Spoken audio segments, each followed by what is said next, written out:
சிறை 1000ல் பாகம் 22.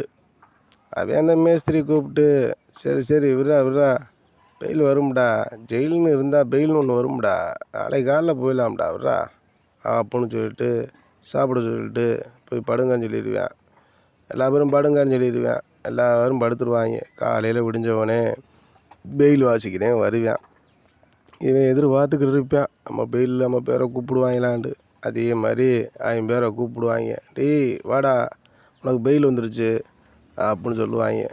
உடனே பெயில் வந்துருச்சுனோடனே வேகமாக அடுத்து இவன் கையிலையும் சட்டையும் மாட்டிக்கிட்டு, இவன் கையிலையும் சட்டையும் அவுத்து போட்டுட்டு, அந்த சட்டையை மாட்டிக்கிட்டு நேராக வெரிஃபிகேஷன் ரூமுக்கு போயிடுவேன்.